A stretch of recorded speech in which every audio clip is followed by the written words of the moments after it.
ভাগ্যবতী নারী কি জানেন?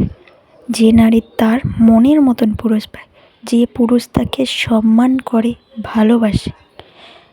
সেই পুরুষ, তুমি রাগ করলে সেই পুরুষটাও কিন্তু রাগ করবে না। সেই পুরুষটা যতই তুমি তার উপর রাগ দেখাও, সে তোমায় মানিয়ে নেবে, সবসময় কাছে রাখবে। সে তোমায় জোর গলায় কথা বলবে না। তুমি ভুল করলেও সে সময় বোঝাবে। সে তোমায় আঘাত করবে না, তোমায় কটু কথা বলবে না। পুরুষ তো সেই, পুরুষ তো সে যে তোমাকে পাওয়ার জন্য কাঁদবে, তোমাকে হারানোর ভয় পাবে। 10টা লোক তোমার দিকে আঙুল তুললে সে এসে তোমায় প্রতিবাদ করবে।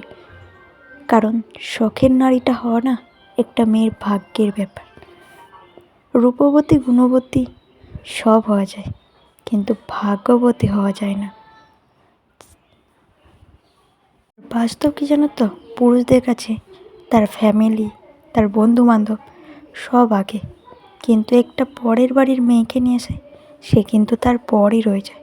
কিন্তু পুরুষদের একটা জিনিস বোঝা দরকার, যে শেষ জীবনে না তোমার পরিবার বা সেই বন্ধুবান্ধব থাকবে না, থাকবে কিন্তু সেই নারীটা। আর যাকে আঘাত করছো সেও কিন্তু তৈরি হয়ে যাচ্ছে, পরবর্তী আঘাতটা পাওয়ার জন্য কিন্তু তুমিও তৈরি থেকো। তুমি তাকে দূরত্ব কী জিনিস সেটা শিখিয়ে দিচ্ছ, আর সে দূরত্বটা এখনও তোমাকে দেখায়নি।